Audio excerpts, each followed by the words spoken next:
So today we are going to be starting off with a panel discussion. And so I'm going to take this off of the screen, but I'm going to introduce Vanessa Ferguson from Action Communication and Eric, I don't know how to say your last name, Eric Andrachuk. Yep, that was perfect. Anderchuk. Andrachuk, I got it right. I practiced it. I wasn't sure if I was going to get it right, but I practiced. All right. And Eric is from the Flint and Genesee the Flint and Genesee group. And then we also had Athena McKay joining us, but she was not able to get here today. I don't believe she was stuck in some traffic, and she is from the Michigan Institute for Clinical Health and Research. So if she is able to join us later, we'll welcome her. And so, okay, she's still not here. Okay, I was just checking to see if she maybe got here at all. All right, and so we are going to also invite Trafina Clark, who is going to be presenting on partnerships later on tonight. We'll invite her to also share any input or thoughts she might have in the panel discussion, since we did have kind of a hiccup with the traffic. All right, so we are going to start off with just a couple of questions that the planning team and the presenters came up with, and then we are just going to open it up for you all to ask questions to Vanessa and Eric and Trafina. So thank you all so much for being here. Really, really appreciate you guys taking the time. And so the first question, we'll just start off pretty easy. We'll ease into the evening. And just want to start off by asking you guys, the very first thing people maybe think of when they think of grants is, how do I find out about them? How do I even know where they are? How do I find a grant? So that's the very first question we have for you guys. And either of you are able to respond to that if you would like.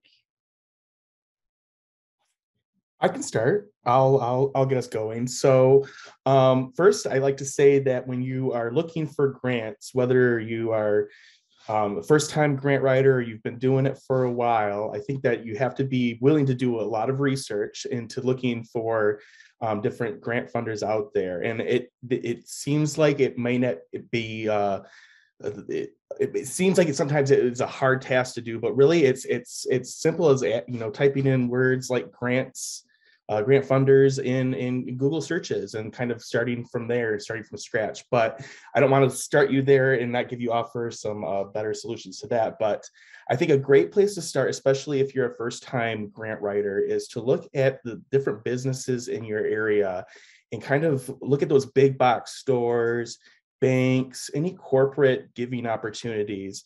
Those applications are very much like a grant application. And so it's a great place to get like some practice writing those questions and filling them out. And even though it's more of like a donation than a grant, it's really good practice to get started that way. From there, I always say kind of move up. So once you kind of look around in your area and talk to the various Myers or Targets or whoever, then I start looking at more kind of what I would say are actual grants. So kind of going to your small family foundations. Well, now how do you find out about those? And there's a couple of resources that I could point you to. For instance, at the University of Michigan Flint Library, they have the foundation directory online, and that really has every single grant giving organization listed in the state of Michigan. And so you can filter that search down to the area that you're located. And that's another factor that you should always think about when you're searching for grants is, where are you physically located and where are you going to be doing the work that you're proposing? So, if you're here in Flint, then start looking around here locally, start from Flint and then kind of build out from there. And then you can start, finding those family foundations, even Eric, local. I just wanted to add real quick, if somebody isn't able to go to U of M Flint, the Genesee District Library, if you go to the main branch headquarters or to the Graham Blank McFarland Library, you can access that as well. You have to be in the library, just like with U of M, you have to be there. But just because I know sometimes people aren't as familiar with going to the university, you can go to those two library branches as well. Yep. Thanks. That's a great tip. So there's lots of places that you can go, but then also like look at different Grant search databases. You can kind of get into some grant making newsletters, or apply for some kind of listservs out there that kind of update you when those opportunities come about. And that's a great way to get started. Just start signing up for email notifications. That's always a really great way. And then that way, every time a single opportunity comes out, you're getting a notification. So those are like my easy get started first tips in that realm. And I'll just add, I know we have two different audiences here. One is probably the neighborhood groups that are not 501c3s, and then those organizations that do have their 501c3 status. And that makes a big difference on the type of grants that you can apply for. And that's one of the reasons why we'll be talking about partnerships later on. Again, because if you're a neighborhood group, but your mission or your goals align with the nonprofit and you guys want to come together and join forces, that's an opportunity where you may be able to apply for something out above and beyond a neighborhood small grant, where that nonprofit can use their 501c3 status, or even a church, like their charitable status, to be able to qualify for some of these grants. And just to add to what Teresa said, I was going to mention the Foundation Center as well. The Flint Public Library does have that resource available. I know right now they're in the Cortland Center, but they will be opening in the next couple of months right back on Kersley. So that is a resource that you're able to access through that. Those spaces, if you try to do it outside of the library, there is a subscription fee. So you want to utilize those institutions to be able to access that resource for free. Great. Yes. Thank you so much. Really appreciate that. And Eric, you're at Flint and Genesee Group. So do the types of grants and partnerships that you do or that you develop, how do those differ from working with neighborhood groups when you're working with businesses? Are those grants very different, or would you be looking in the same places? That's a good question. So business or grants for businesses usually are kind of rare and few and far in between. Most granting agencies want to give to nonprofits. So again, if you are a for-profit entity, partnership with a nonprofit a lot of times can get you into some grant opportunities that you can both benefit from as a partner.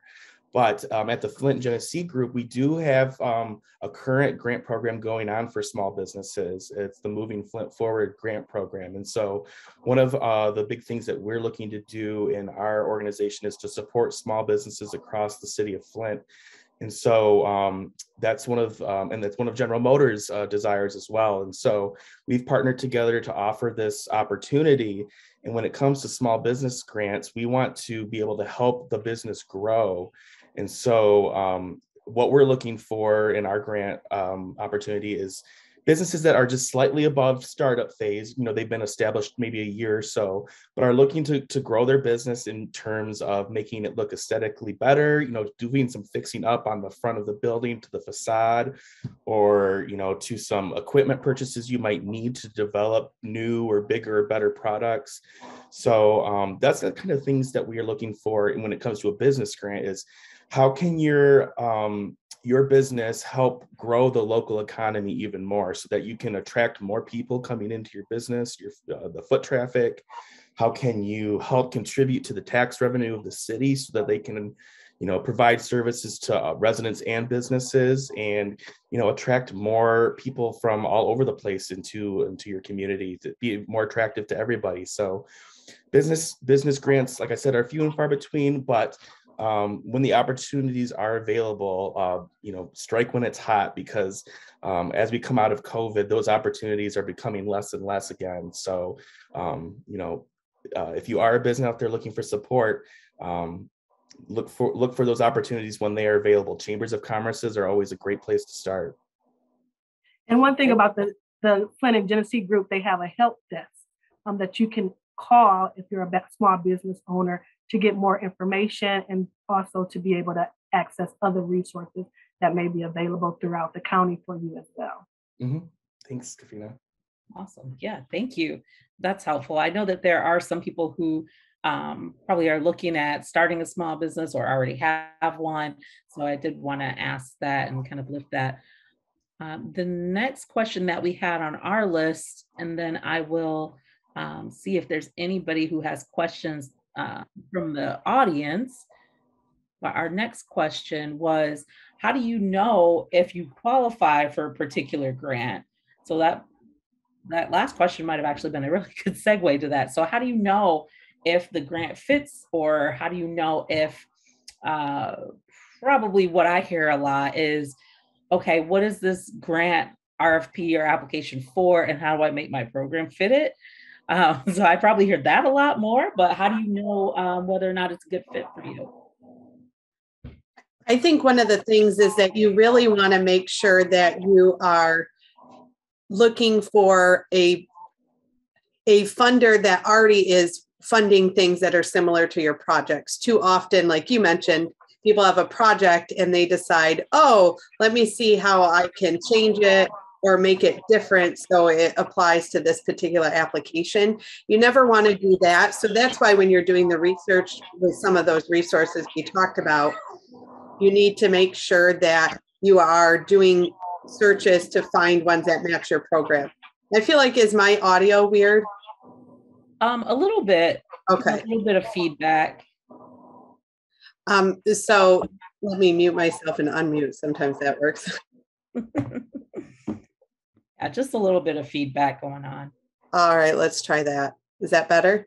Yeah. Okay, sometimes that works. So as we were talking about, you always want to make sure that you're taking your project and then looking for funders, not finding a funder and then looking for a project. I think that's the biggest thing people big mistake that they have.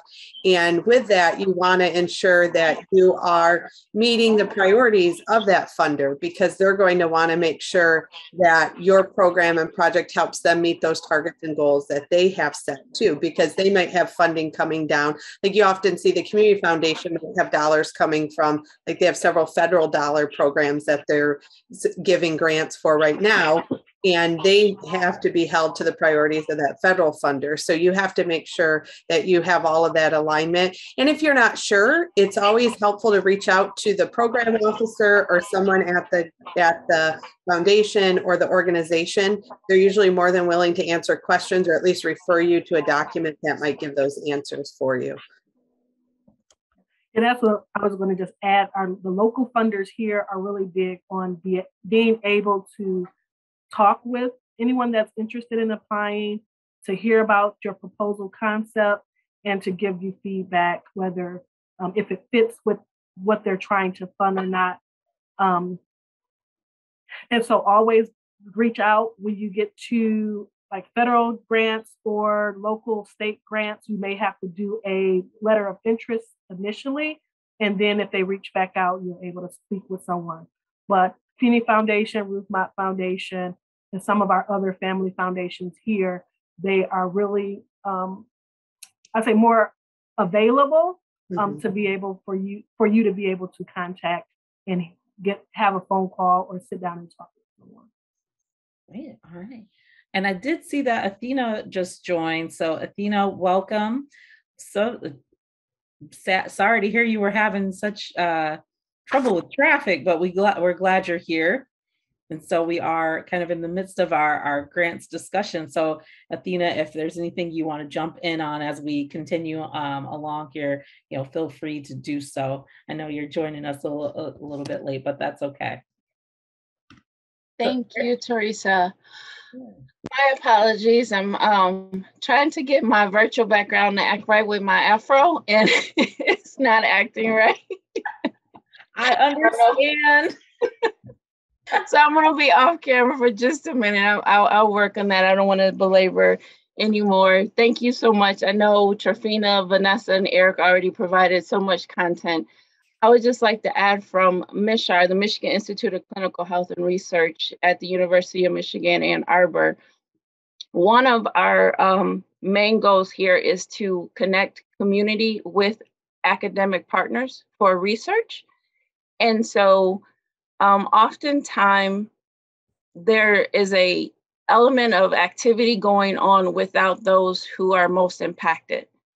And so that's one of the things that we attempt to do at Mishar is to alleviate that by ensuring that academic partners connect with community and the research is with community, not on community.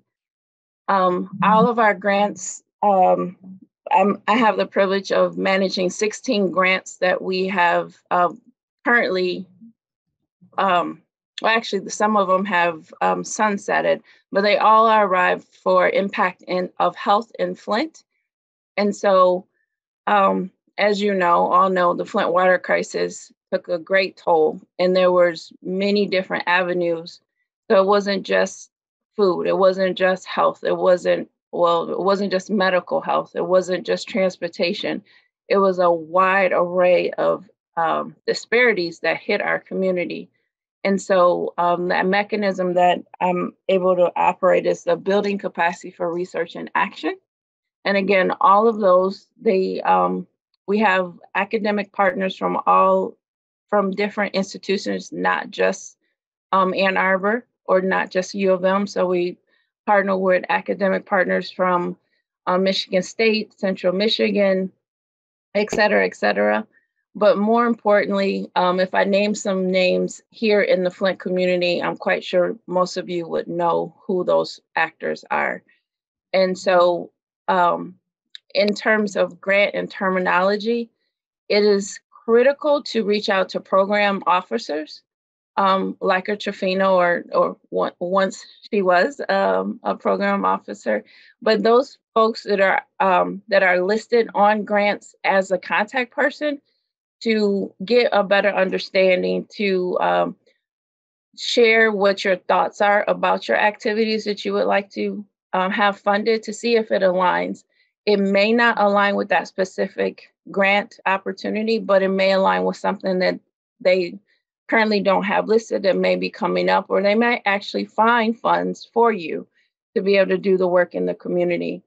And so I would like just reiterate how important it is to communicate, reach out to those program officers, get community members and academic, just build your network so that oftentimes too, there's a list of people who were granted funds previously.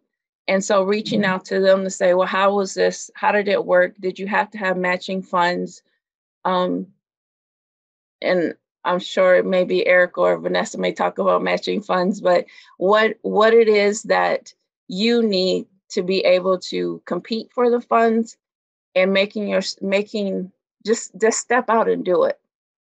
Every no is closer to a yes. Thank you. I would just add, I'm not sure in the breakouts when we talk about partnerships and making your grant competitive, Athena will be in that session sharing an example from a nonprofit that she is executive director on and giving you a lot of insight of exactly what she just talked about. And so that if you're interested in hearing more, the second half, join that breakout. Thank you.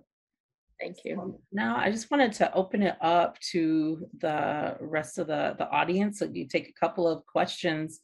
Does anybody have any questions for Vanessa, Eric, Trofina, or Athena? And if you do have a question, you can just unmute. We're kind of a small group, so you can just unmute and ask your question if you do. Hi. I don't have so much of a question as much as a suggestion. I know we're all kind of in the nonprofit space, and I know how busy we can get in the nonprofit space. And if y'all get a chance, it kind of aligns with what we do. Y'all were talking about the Flint water crisis. The FIA is putting on this awesome play called Wrong River. And it talks about the Flint water crisis, and it's a really beautiful show that really just captures what we've all gone through here. So I wanted to share that because although it is kind of a recreational activity, it when I viewed it, it really kind of recentered my focus as to why I am in nonprofits. And what's your name? Can you say your name and what neighborhood or what organization? My name's Nina. I live just outside the second ward, and I am a case manager at the shelter of Flint. Okay, welcome. Thank you. Do we have any other questions? Yeah, I do. Would you talk more about fiduciaries and the fiduciary role? It feels like we all slam fiduciaries 2 days before proposals are due. And I suspect we could learn more if we stepped back farther and worked with them. Yeah, thank you. And that was from Jane Richardson. So yeah, do you guys have any advice regarding working with fiduciaries? Yeah, so basically, and I'm sure this will be talked about in the partnership breakout, but if you are looking to partner with an organization because you're not a 501c3 nonprofit, then you'll need to partner with a nonprofit that has that status, and they'll be acting as your fiduciary. So to bring them along at the very beginning of the planning of your grant is probably the best idea that you can start with. Get them involved right away so they know what your vision of the program is, what activities you'll be doing, and how they can support you. And if there's something that they can do to support you beyond just acting as a fiduciary as well. And then, giving them more than a couple days notice to get the grant reviewed and the documents signed. I would definitely try to get them involved as early as possible. And I'll just echo that. And even before you start planning, with a fiduciary, you want to make sure that it's a good fit. So the relationship wise, your communication style, again, that your mission aligns with their mission. And the purpose is really to, if whether you're a neighborhood group or you're someone that's interested in starting a nonprofit, for them to really be a mentor to you, to be able to allow you, if you're just really excited and passionate about the program, do the program side, and they manage all the administrative work, making sure that your budgets are good, making sure you're crossing your I's, dotting your T's with the reporting requirements and things like that, taking care of the administrative work while you run and implement the program, execute the program. But for those that may be interested in becoming a nonprofit one day, them being able to be that mentor to you so that you can know what's required of a nonprofit when they do begin to, for their governance and things like that, set up properly so that you can transition to your own 501c3 status and have everything in place, the foundation that you need to really be to secure those grants on your own. So so I would say that relationship should start way before you begin planning, so that you already have in mind when you decide to run a program who would be the best partner for you to partner with, because you have established some type of relationship beforehand. If that is not the case and you haven't had the opportunity to do that, taking your time to get to know them, because a lot of people at boards won't just say yes. Neighborhood Engagement Hub for neighborhood groups is really a unique situation, but other organizations, their boards have to approve them to be able to be fiscal sponsors. So you don't want to wait to the last minute. And again, sometimes that is a process in establishing that relationship beforehand, before the grant is due. So not just 2 or 3 days prior to a grant, because a lot of times they will say no if you don't have that relationship already established. And I think it's important to make sure you keep that going, because when there's reporting deadlines for, sometimes you might have to report monthly or every 6 months or at the end of the grant period, make sure you keep that fiduciary in the loop and abreast of everything that's going on. Because I've seen where organizations, the money comes in, their fiduciary gets it, and then they never keep that communication open, and then they're scrambling at the end to do reporting when it's due. So make sure, as Trafina talked about, building that relationship, and make sure you keep those lines of communication open even as your program is moving forward. You want to make sure that they know everything and are with you at each step of the way in terms of updates and things as well. I would just add to, if you're not already a nonprofit, to connect with organizations that are doing similar work. Oftentimes there's a hesitancy because there may be some idea of competition, but if you build that relationship, it's very easy for them to add your program to their existing programs. And then it may be a very comfortable fit if you make that introduction about your program. All right, so we heard a lot from you guys today, well, just now, about all the different kind of the basics of grants. So we are going to have Vanessa talk more, doing a 101 around grant writing in just a few minutes here. One thing that I thought was very interesting that from the conversation today is just that a lot of discussion about good partners and relationship development and communication and meeting with people, really making sure it's a good fit, really reminds me a lot of just relationship in general, just kind of relationship development. If you think about it like dating, you can think about it as like picking the right fit when you're building your team. Even can think about it in that sense of picking the kind of having the right team for a work project. You meet with people and you ask them lots of questions and see if it makes sense for you. If you're picking somebody to go on a date with, you meet with them and you ask them lots of questions and you follow up, and you make sure that you're having communication. So I think that's just really interesting, saying partner and relationship and communication again and again when we're talking about grant writing, and it is very true. You probably don't want to be a fiduciary for someone you just met yesterday afternoon.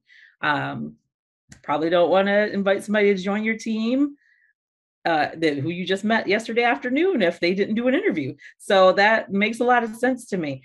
But so we do have a scheduled 5-minute break coming up.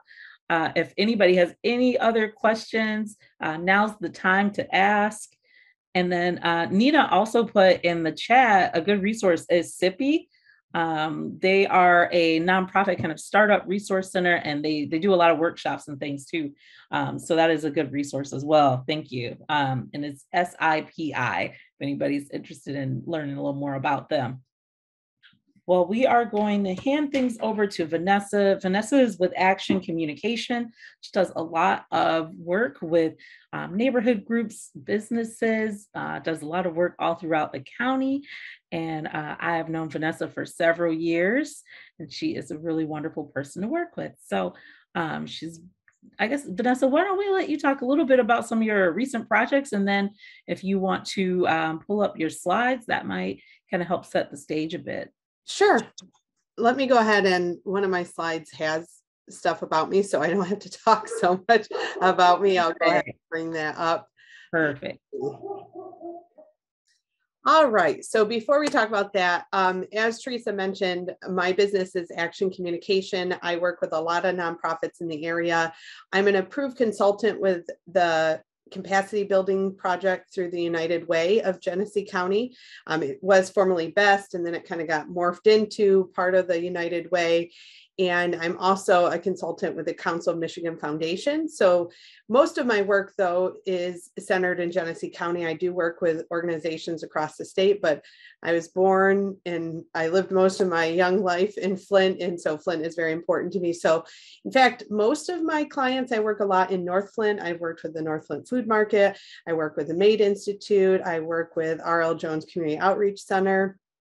Also work with some small businesses as well. I teach at Mott Community College. I do communication classes. So that's kind of where my work with the writing and a lot of the things that we'll talk about here. Now, years ago, when I first started in grant writing, I went and did trainings at like the Foundation Center and a bunch of things. But nowadays, you can all get a lot of these great resources like what we're going to be giving you today. And what we're going to do, we already talked about in the first section about like where to find grants.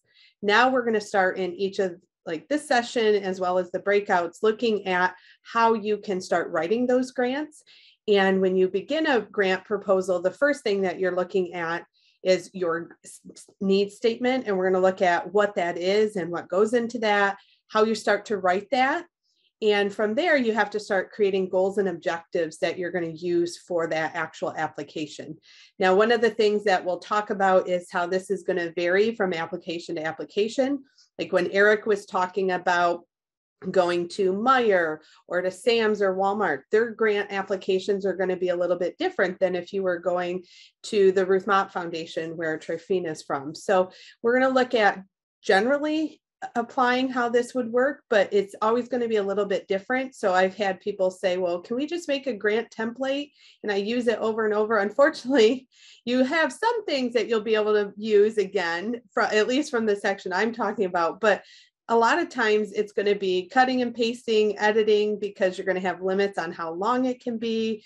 It might be a online application. It might be a proposal that you're going to type up in Word. It's going to vary a lot. So the things that we talk about in this session are going to be a lot of those key components that you'll be able to utilize in multiple applications, but it's not going to be a, hey, this is done, I can use it for every grant I apply for, unfortunately. So you'll want to make sure that whoever is helping with your grants is a good writer. That's one of the most important skills I always tell people, even if you're not sure a lot of the aspects of grants themselves. If you're a good writer and you have good writing skills, this will help you. And if you're not, that's okay too. It's okay to have that draft, to have somebody else that can maybe help you work through it. So let's go ahead and get started. What is a problem or need statement, and why do I have different names? It's because it varies depending on the application. So sometimes they might say problem statement, sometimes it might say need statement, oftentimes it might say something totally different, but it all comes down to those same main components, which is what we're going to look at together in this section. Well, and I already said it varies from proposal to proposal. And what that means is that it varies on what they're looking for. So a need statement is when they are looking for funding for specific services. So if you have a program that has specific services that you're wanting to provide, a problem statement is looking at what are those overall concerns that you're addressing for that program. So some funders just want to know, look, what do you need money for? What's your program? The 10 things that go into it. That's really why they would be asking for just the needs. Sometimes foundations are really looking to create some change with social issues and social problems, which is what most of the larger foundations are wanting to do. When you're looking at the corporate side, mostly they're just looking at, hey, we want to provide funding to nonprofits in the area. What are their needs? And we address them. When you're looking at foundations and the larger scope, they're wanting to provide funding to help address some of these bigger concerns and bigger needs. They want to increase literacy. They want to reduce poverty, reduce crime. So depending on what you're looking at, it could vary. Another thing that is important is that sometimes you might have a paragraph to write this. Sometimes you might have a whole page. It just varies. And if you are applying, if your organization gets larger and you start applying for bigger grants like federal grant dollars, you'll have even more space to explain. So it's learning how to vary that content. So where we talked about having, you can't have a cut and paste, it's because it's going to vary so much in how you need to adapt it and make those changes for it. So when we're looking at the need statement and looking at those services and what that program is that we're providing, you really want to provide those details they're looking for. And you think, well, what if I only have a paragraph? It's learning how to be concise with those details as well. You want to set up the case of why they want to provide dollars to you. So there's lots of things that go into this process. Hopefully by the point where you're applying for a grant, you've already thought about a lot of these things and already have them in other places. You might have it in some of your, if you have a website or your social media or on anything, handouts that you give to people when they come to learn more about your organization. So some of those facts and information about who you serve, what you do, etc. Collecting stories is really important too. This can be helpful throughout your grant writing process, but learning more to be able to share those. And when it comes down to it, this is where they decide if they're going to move forward and continue to read on. So you want to make sure that you're setting yourself up for success by having a very good, influential, you want to be really working to persuade them to want to work for, to provide funding for your organization. So you're thinking about what you want to put into it. And there's some key components that you want to look at and remember. First off, if your organization has a mission statement, if you're large enough to have put together a mission statement or a vision statement, a lot of organizations are going to want to know what that is. So make sure you have that. Having a good breakdown of what it is that you are really trying to address. Why did this idea for this program, or why did you start offering this service? What is the problem that exists that creates it? Because essentially in the nonprofit world, we're all there to address a problem or a need that already existed. We don't go out there looking for a need. Usually it comes to us and we figure out that, oh, wow, there's this need to help address this particular problem. And you also need to be looking at who you're going to be serving. Oftentimes they're going to want to know demographics, they're going to want to know geographic areas that you're serving. So knowing what your general target audience is. So I always tell people, if you were to open the door, who's the next person that's going to come in that's going to need your service or want to join your program? That's a good idea to help you. And you want to start tracking those things so you have good data. And I'm going to talk about data a lot throughout this presentation because statistics are very important. Looking at stats over time. So if we offered the program last year, what do our numbers look like this year compared to what are we projecting for next year? And some people will go, well, we just do neighborhood cleanups. What do I mean? What data do I have? Well, how many lots did you clean up? How many bags of trash did you collect? How many hours were into it? So volunteer hours, how many volunteers showed up? There's lots of stuff that you can track. And I can tell you over the years of grant writing, the groups that I've worked with, even when they were small, the ones that had the best data and kept track of their statistics the best are usually the ones that are most successful in the grant writing, because the funders want to provide dollars to an organization that they know is going to be prudent with their dollars, going to get the most out of it. And they also want to be able to see that they're getting that return on their investment with your organization. So having those cold hard numbers is important, but you also want to have any success stories. So often, I know I just recently helped some organizations do a 6-month report to the United Way for their community impact grants. And one of the things that is right on that report, they want an example of a success story that they can then use when they're talking about their funds and when they're going out and promoting the dollars that they are out or that they are providing in the community. So tracking success stories and asking people for photos, being able to have those in a folder, using them on your social media, but also having them to be able to use for your grants is very important as well. So this is some of the information that you're going to start with when you're putting together your proposals or putting together your needs statement.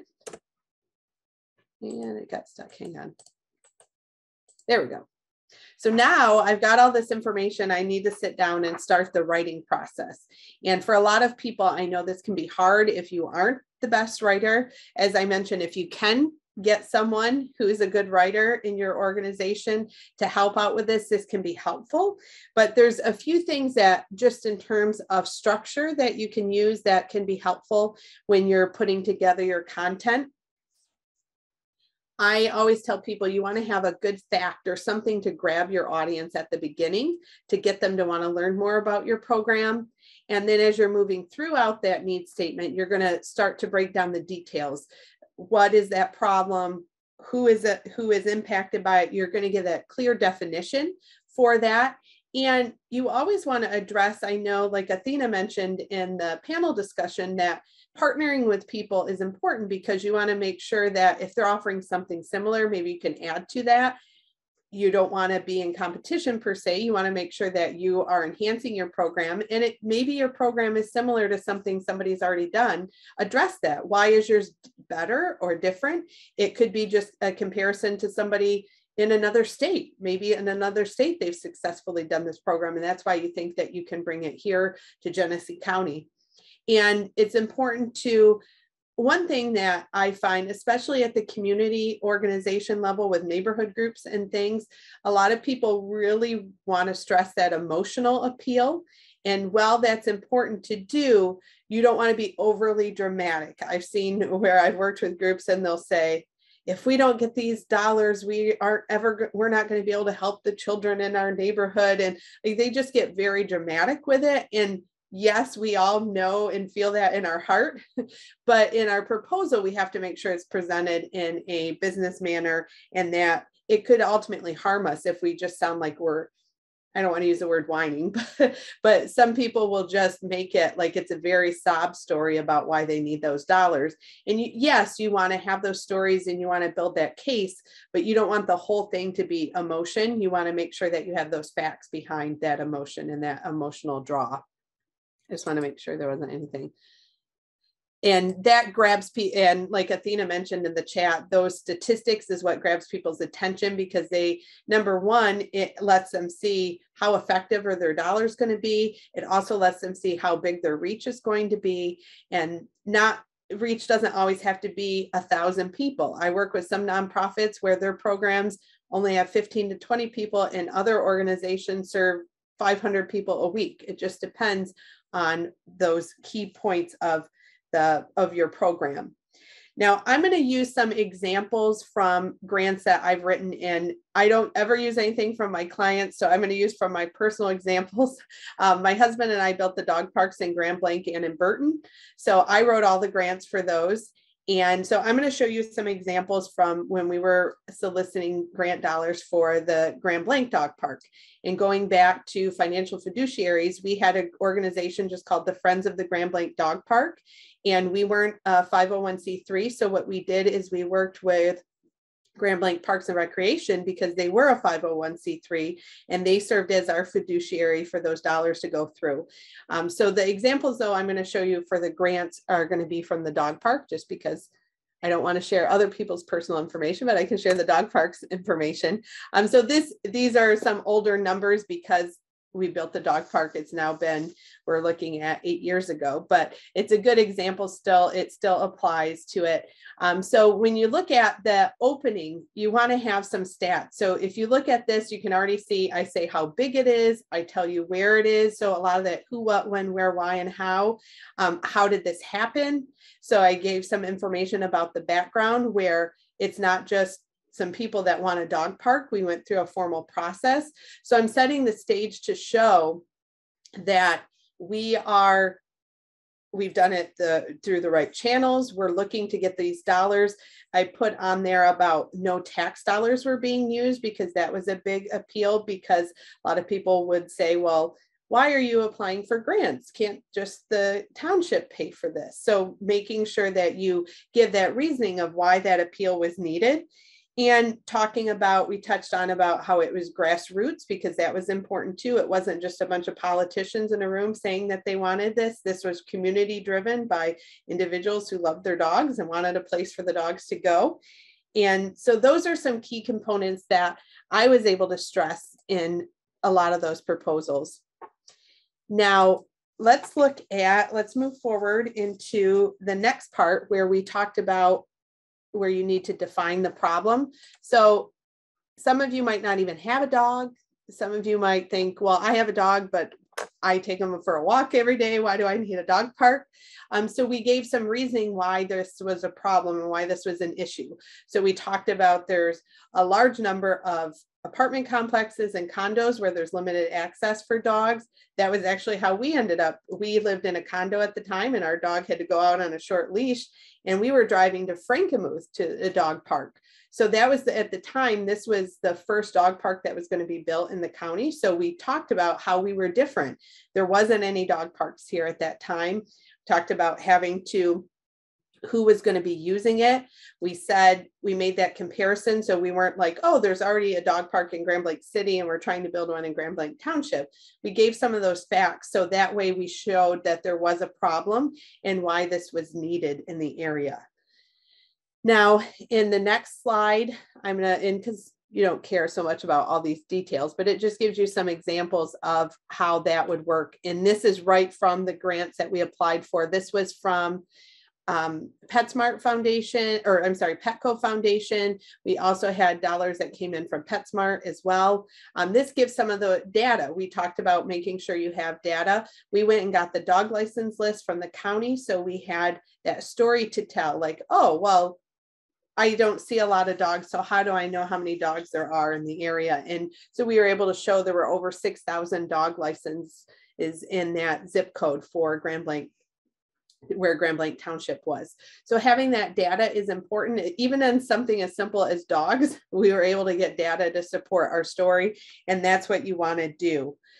So for your program, start thinking about what are some of those facts that you have. And we actually pulled even some data. The American Kennel Club has a lot of information about things like that. So doing research to gather that information so you have it ready as you're putting together your proposals is important. So having that evidence, and I know you're thinking, why does she keep talking about numbers and data? Because it is so important. It's really going to show that story. It's going to help stand out and grab people's attention. I know we had a lot of individuals, because we were the first dog park. The fact that the closest one was in Frankenmuth, that's a long distance. And for people who are living somewhere and they might not have, they only have access to public transportation or different things, and they want to be able to have a space to go. So looking at projects and being able to make comparison, it's important as you're sitting down and beginning that grant writing process that you've done a lot of research before you even get to the writing point. And hopefully when you sit down to apply for a grant, you already have some of this information gathered, and you're not having to go back and try to remember how many people were at something, try to remember information about past year's events. You should always be tracking and already be doing a lot of this stuff. And overall, it's important to make sure that you have, I always try to keep everything for each project in like separate folders, or make sure that everyone has access to it so that way they can add to it as well within your organization. So this gives you some of the starts of, as you're beginning that process for writing the grants. Now let's look at some more information regarding to like some of the evidence and things that you're gonna want to bring. So what goes into that statement? And this is where we're going to talk about some more specific information related to the evidence that you want to gather. So when I'm sitting down to write my needs statement, my problem statement, I need to look at where are those gaps that exist? Why was my program created? Like I was mentioning earlier, like who's that person that's going to walk through that door? Going back to the dog park example, why did that problem exist? Because we realized when we had a dog and we lived in a condo, we didn't have anywhere to go. And we realized quickly that we weren't the only ones, that there was other people that had that same problem. And when we looked at it, what were some things that contribute to that problem? So if you're in a neighborhood group, do you have a need for additional cleanups? Maybe there's some blight that needs to be addressed. What has contributed to that problem? Maybe a large number of maybe 40% of residents moved out of a neighborhood, so there's less people being able to help take care of and maintain properties. Or maybe you have a program that works with young kids during the summer, whether it be a gardening program or a literacy program or something. Why did this come about? Where was there lack of programming? Maybe a community center that used to provide programs doesn't exist anymore. Or maybe the school used to provide something during the summer and it's not there anymore. So looking at what has caused this problem to happen. And then ultimately, if you don't address this problem, if your organization doesn't do something about it, what happens? Because that's really what you're addressing to that funder. You're saying, hey, we need your support, because if we're not providing this need, then this is what's going to happen. Is there going to be problems? Maybe if you have more blight in a neighborhood, that can lead to higher rates of crime, that can lead to where you might have some buildings get burnt out, different things like that. So what are those costs if your organization isn't there? Is that to provide an intervention and to provide something that's going to make sure that there's some sort of stoppage of that particular issue? So looking at that evidence is important. And when you're looking at that, you want to think about what are some of the things that have contributed to this problem. And I think oftentimes people don't always examine all of the different factors. And this can also help you when you're trying to look for additional data. One of the things that is important to look at is, are there any physical challenges that might exist? Are there fences around a lot that you want to clean up? Or maybe are there trees that are blocking the view when we go back to like septhead safety things when you're looking at creating areas for people to walk through? Are there just limited resources? Maybe you used to get things from Genesee County Parks and you're not able to get that anymore. Or maybe you used to have a business that sponsored this every year and you're not able to get that resource. Are there just overall behaviors within the neighborhood with individuals who are causing problems that lead to more blight? Is there any attitudes where the neighbors are upset about something or they feel like their voices haven't been heard? So looking at all these different factors that play a role is really important, because it can help you as you're writing your proposals, because you can address like, okay, here's a challenge that exists, here's how we can address it. And when you look at some later parts of grants, which will probably be touched in some of the other sessions, they could ask you to create a thing called like a logic model, where you have to list a problem and what activities and things you're going to do to address it. So this really gives you some of those factors that you could look at in those portions of a grant application. And again, I know I've said it, I keep saying it, but it's so important. And this is often where I find that so many people fall short, is not having enough information. This is number one. You can have both, though oftentimes people forget to have both qualitative and quantitative data.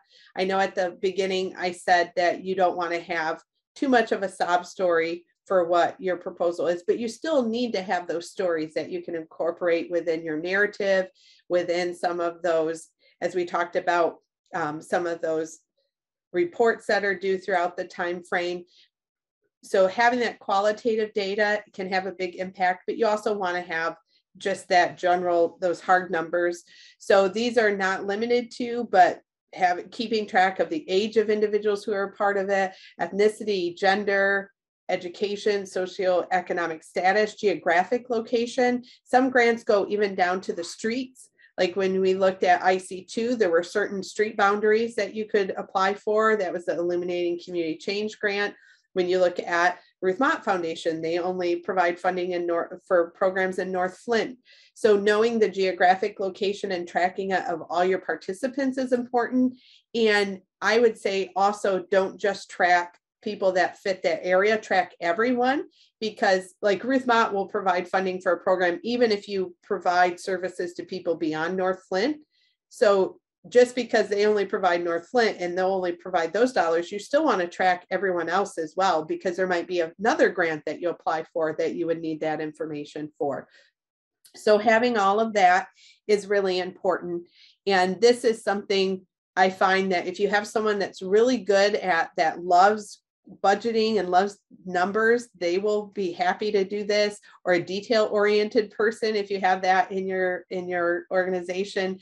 The one nonprofit I work with, their director is retired from the corporate world, so she has the best numbers I've ever seen, just because she has that mindset. So if you have somebody maybe with a business mindset, that can also be helpful, because in the nonprofit world, a lot of us we're so focused on those stories, we forget about that quantitative side. So if you have somebody who is a volunteer or involved with your group that is more business minded, this is a great job to recruit them for.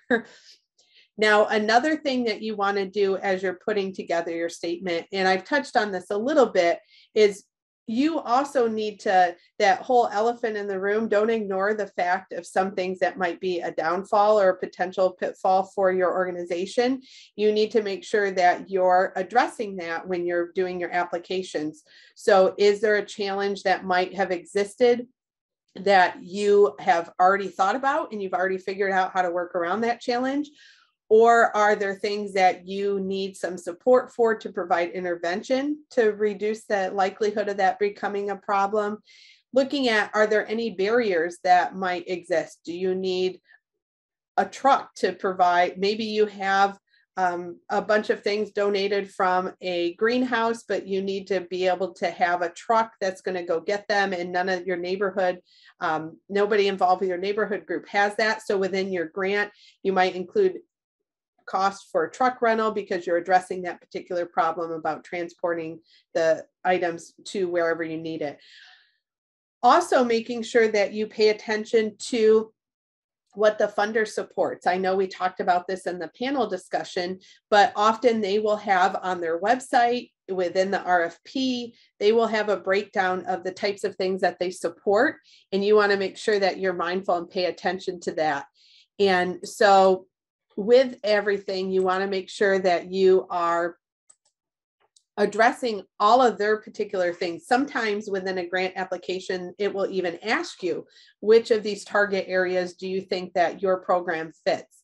So I know the United Way has economic mobility and human social needs and different things where you apply under a different umbrella. There's the recast grants right now through the city of Flint. Voting's happening on those.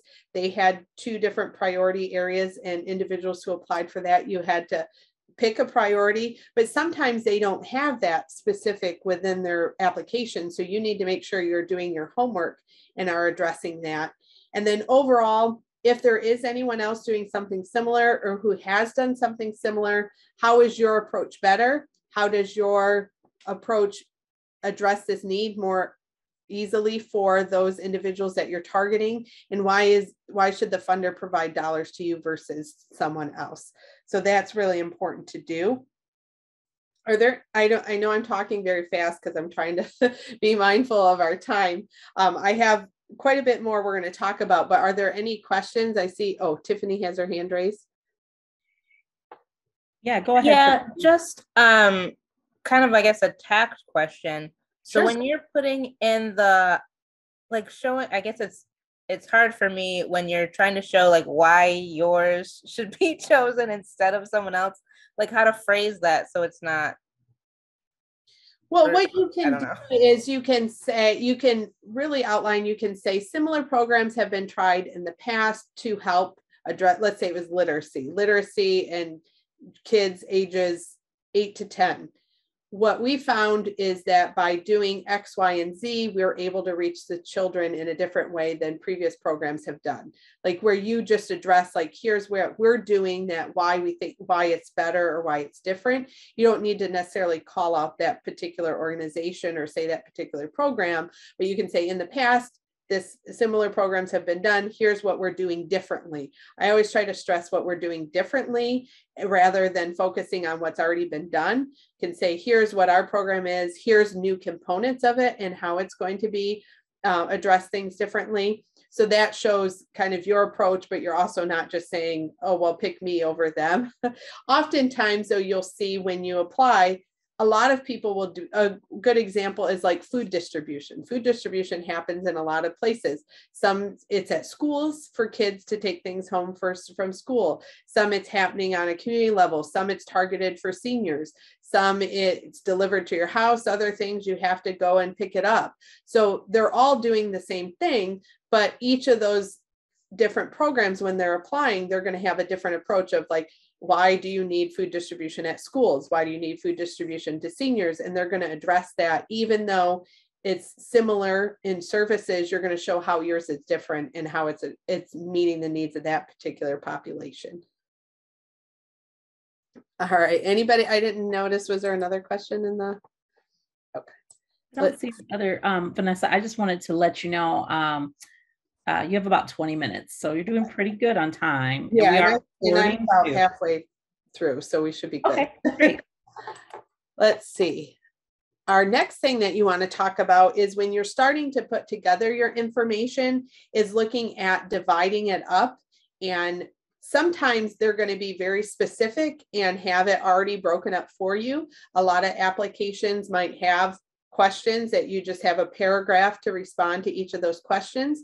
Sometimes, as we mentioned before, you might have a whole page to respond to everything within that page.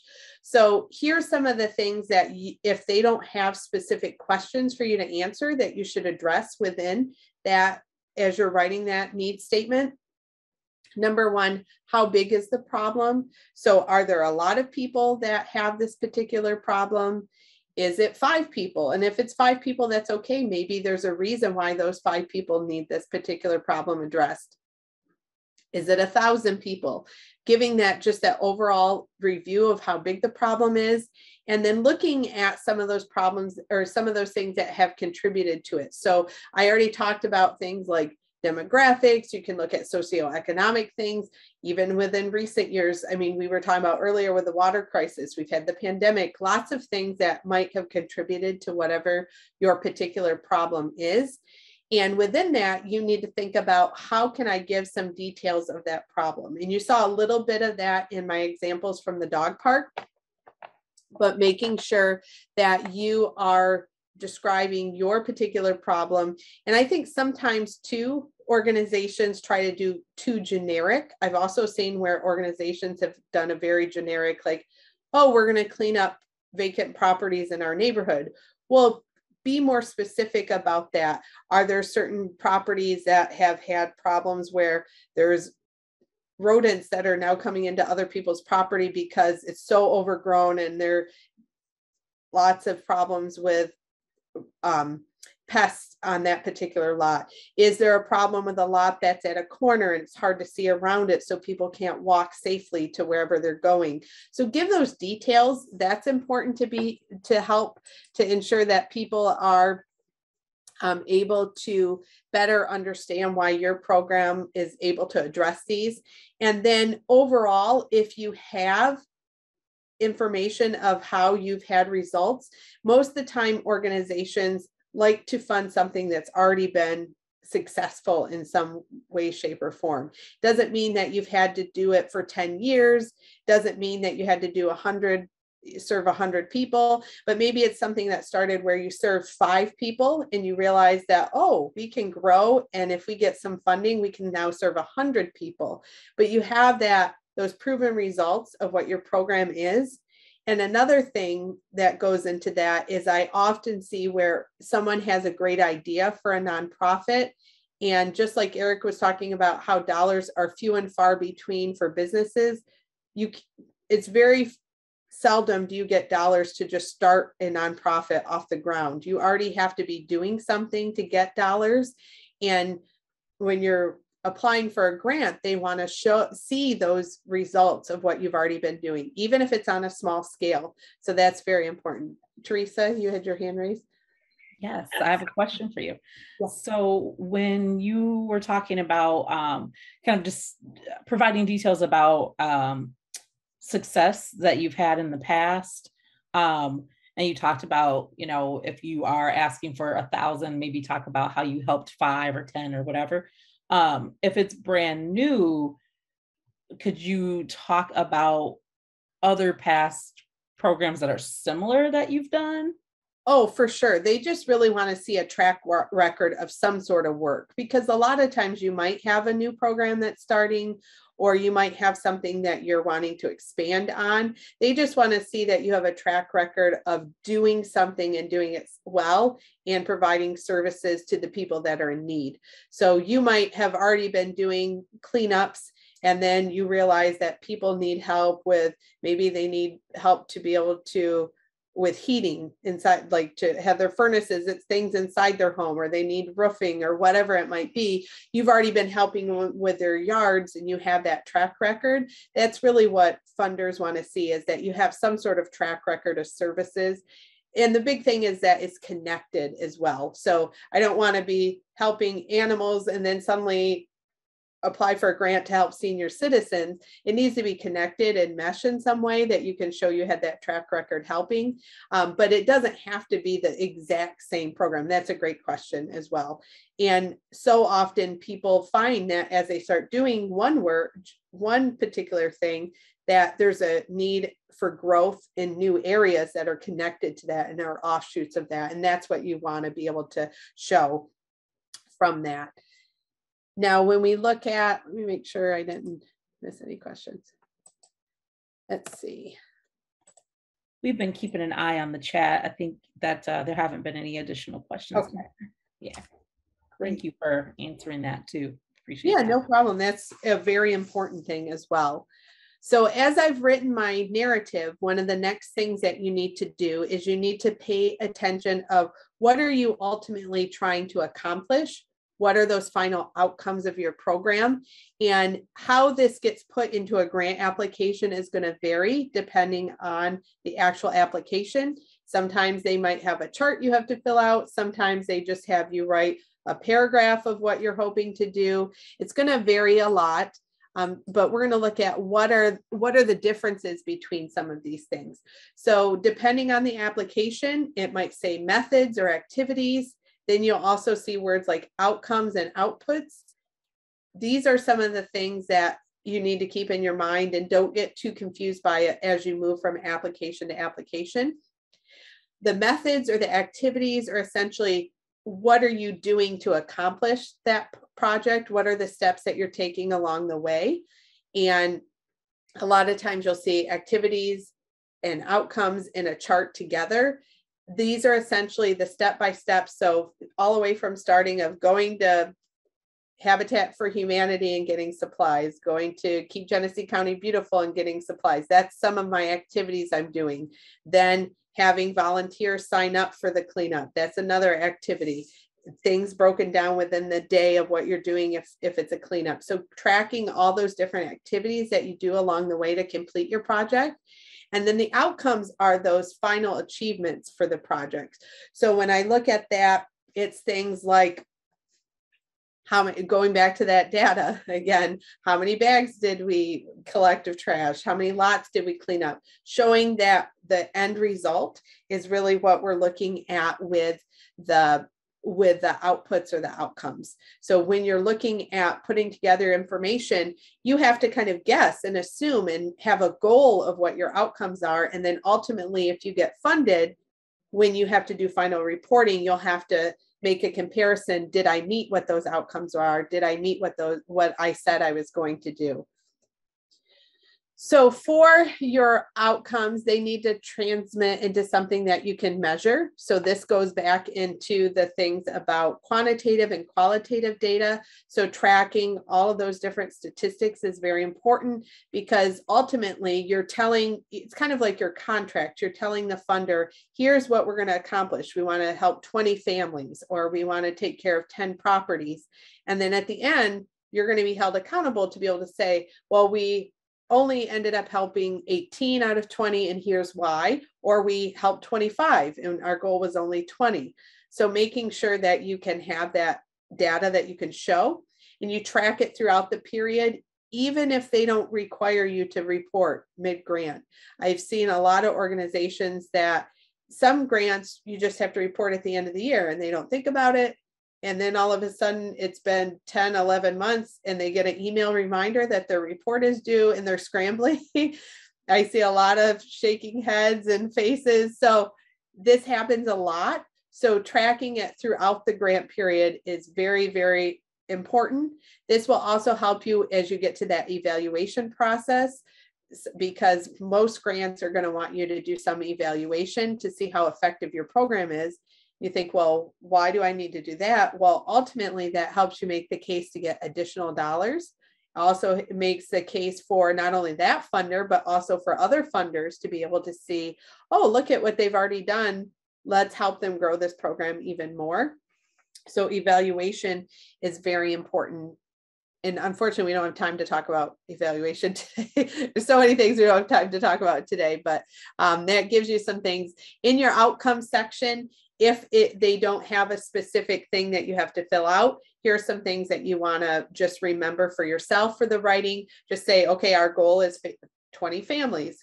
How are we going to do that? Here are some of the things that we want to do. And then ultimately, we hope to reach 20 families within the 48505 zip code with this many people, with an average of, we think, 60 people out of those 20 families.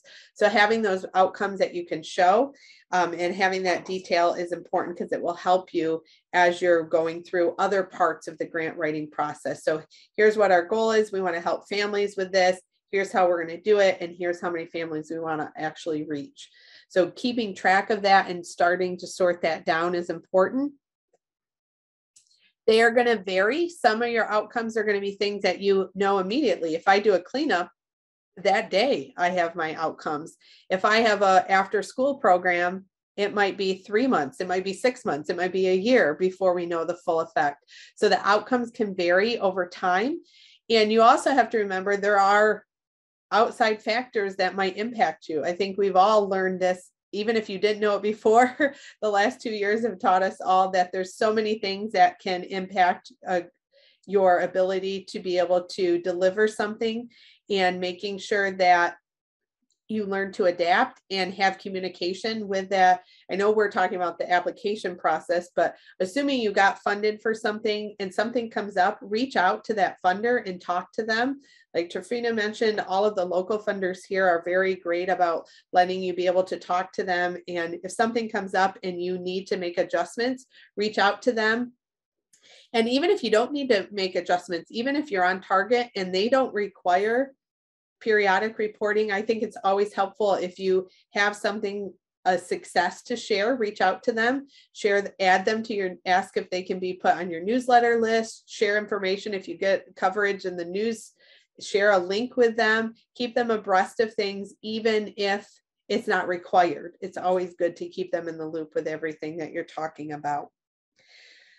So think about all of these different considerations as you're starting to put together those outcomes. And I'm going to show you an example of from Ruth Mott, because I figure we already have some representatives from there, just to give you an idea of how this section would look on an actual application. And so for Ruth Mott, they want you to talk about how does your project address, they have certain priorities. So their priorities are youth, safety, economic opportunity, and neighborhoods.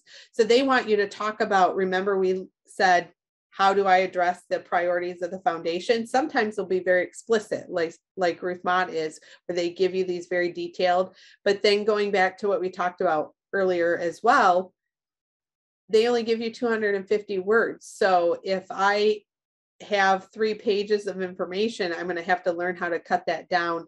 And then they also will have, some foundations will have very specific things where they have targeted goals and targeted things they want to accomplish, and they want to see how your outcomes reach those goals.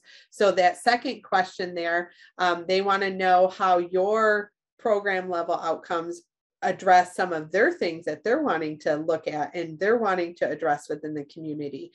So making sure that you really dive into what the funder is looking for as you're writing your statement of needs and as you're putting together your outcomes, because you want to ensure that you have a successful proposal because you've met the request of what the information they're wanting, and you're addressing those particular needs of your organization as well. And it's so important to make sure that you are really being mindful of this throughout the process, because I've seen where people will write 3 or 4 pages and then they finally look at the application, or they finally go back and check the RFP. And I always have, those are always right together. Like if I have an RFP, it's open. I have it right next to my document where I'm writing that grant. So I can constantly be making checks and comparisons to ensure that we're addressing all those things. So we're not going to have to go back and redo a bunch of stuff later. So those are some things that you want to consider.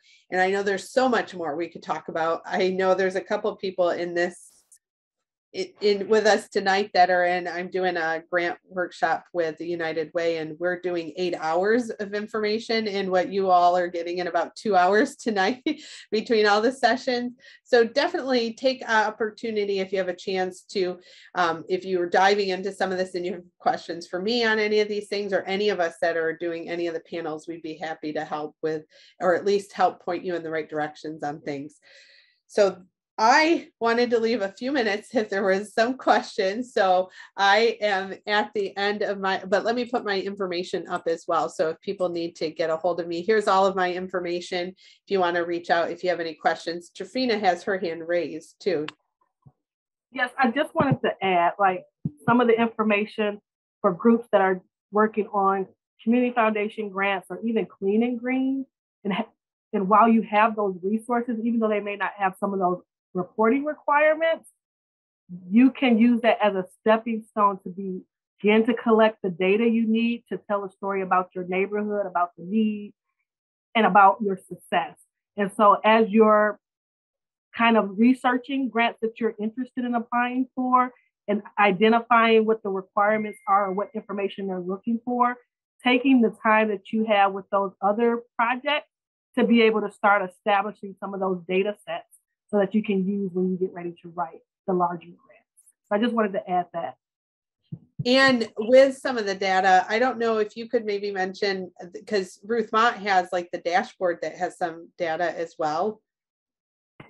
Yeah, on our website, if you go to ruthmottfoundation.org, we have a community dashboard. We utilize different information from the city of Flint, the census data, and it's updated periodically. Some of the data is getting updated now, so maybe a couple years behind, but we try to, as the partners, we have a MOU in place for them to share that data with us, speak to your health questions, things like that, in our priority area. And so if you're looking for specific data for a particular area or a zip code or a school building as far as education and some of the outcomes that's listed on the website, that is a great resource to be able to go to and look at. If you have any questions once you visit the website, you can also feel free to contact me. I'll drop my information in the chat. And if you're in the next session, it'll be on the slides as well. And we can tell you or show you how to navigate through that resource. But I don't see any more hands up. I just want to thank you very much for being here. That was really helpful. As you saw, even I had a question. It's it's definitely a challenge. And one thing I noticed when you were talking about if you have somebody who's really good at this, bring them in and ask them if they would be willing to help. If you have somebody who's really good at this part, see if they'd be willing to help.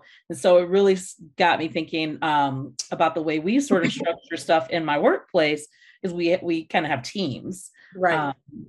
And then, I do see a hand up now. So Eartha's got her hand up, but yeah, so that's one thing that I would say for people to think about is really, you don't have to go in all by yourself. Right. Eartha, do you have a question?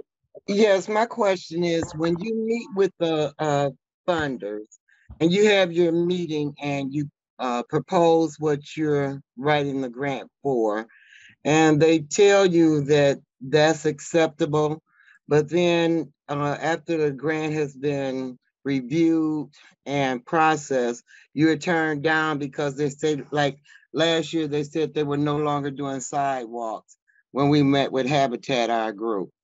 And then we asked for lights. They said they were going to do lights, and we asked for the lights and the sidewalks. And we wrote it all up because we had already started that project the year prior to.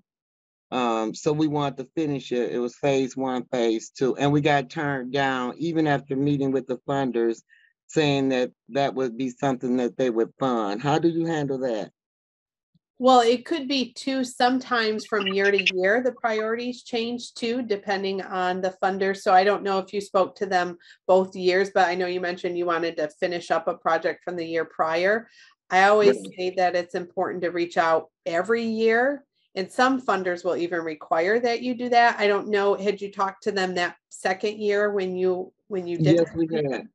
Yes, prior to writing the grant, we made the appointment with them to tell them exactly what we wanted to do again. And we were told that it was going to be one thing that they did fine. But then when it was all over with, they decided as a group, they said the grant was written well, nothing wrong with how we presented it, but they decided to no longer fund sidewalks because they considered that part of the city's responsibility. And then when we met this year, now they're talking about putting sidewalks in again. Now, I've never been the funder side, so I can't really respond to that. I know that sometimes, probably depending on the number of applications they receive, there might be things that become a higher priority compared to maybe some things that they initially thought that they would receive proposals on. I know we have some funders in the room. Maybe they might, I'm not ever the one at the decision table for that Mhm. side. But I could see that maybe they received a lot of applications, and when they looked at it overall, maybe there was greater need in other areas than what they originally thought. I know that that sometimes happens with funders. I don't know if any of the funders in the room want to respond at all.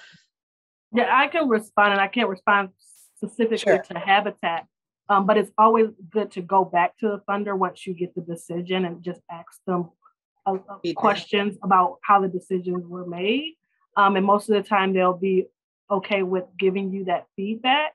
And if there was changes in priority, or if based on how they, the number of, like with Vanessa said, the number of applications they received based on their priorities and what was identified as a higher need or whatever, making adjustments to determine what grants to award. But just always go back to a funder if a grant has been denied and ask questions that way. Again, you know, it wasn't your application. It was just them per you switching their priorities in the middle of their process. And then two, like being able to kind of understand, because if you would have knew that, you wouldn't have wrote for sidewalks. So how can you, is there an opportunity to make adjustments before the final decision if the group changes midway on how they're ranking grant applications? Or how can you, like, how, if you wanted to, you had several different things that you listed in your budget and you wanted to readjust it, since they're no longer doing sidewalks, to allocate dollars somewhere else to be considered. So always try to go back and have that question, have that conversation with the funder. And this is before the grants are finalized, that who the recipients are. You can go back and ask, have priorities changed? Most of the time, if your application for the Roof Mount Foundation, if your application is being considered, and there's some questions that we have, we always go back to the grantee to ask what is the priority. Like if the whole project could not be funded, what would be essential for the project to move forward, and would you be able to execute the entire project if you only receive so many dollars? So that's just a part of our process. So that way we can be able to give people the ability to change a line item if we no longer fund or we don't fund a particular item. I can't speak for other funders. So hopefully they're giving you that communication line is staying open throughout their process if you're in the top, like if you're one of the top candidates being considered for a grant. Okay, thank you. That's good information to know. Thank you, Eartha. Thank you. Well, we're going to take one more question. Norma has a question, and then we'll be taking a little break here. Hi, it's not really a question. It's to share something with Eartha. The same thing happened to us. We had actually started replacing sidewalks several years ago, and we did one street is half done, but we were denied last year. What we were told is that they were overwhelmed. Habitat received 26 applications for sidewalks. And if you look at the amount of funding they get, if you've got 26 people applying for $10,000, that's $260,000. And if I'm correct, they were only receiving $125,000 from the CS Mott Foundation. Now, we were told this year after a conversation that they would reconsider those projects that left a street unfinished. So I'm just sharing kind of what I know. So that's all. Thank you. Thank you for that. Thank you very much. Thank you, Norma. And if you guys want, please use the chat if sharing your information or contact information with one another would be helpful. I always love Neighbors Changing Flint because these kind of conversations can happen across neighborhoods that sometimes don't get to happen. So, Norma, Eartha, if there's things that you guys want to share and talk about, definitely make sure you're sharing your information with one another in the chat. We are going to take a short break here. We're going to take about 7 minutes. So again, we'll have that clock up on the screen. It'll be playing music and everything. So you don't have to worry so much about the time. You can just look at us, look at the clock and see if you're on time. So we'll have Dean throw that up. And yeah, just again, if you are interested in connecting with one another, please drop your information in the chat. We'll also be talking about some opportunities to influence what we teach through our Neighbors Changing Flint series. So we'll share more about that later today and later in our coming weeks. But Dean's going to put that clock up now, and we'll see you guys in 7 minutes. So well, now we've got the whole group back. Hello, everybody. I was just kind of sharing the conclusion of the program because you all were still talking. And so we wanted to give you as much time as you needed. Just was sharing that next week, we're going to be talking about policy and advocacy. Michigan League for Public Policy and Crim Fitness Foundation will be presenting, and we may have a presentation from Environmental Transformation Movement as well. I'm just waiting to hear back from them. They're really active and right now on some environmental advocacy, so they're pretty busy. We also put the evaluation link is going to be in the chat for you.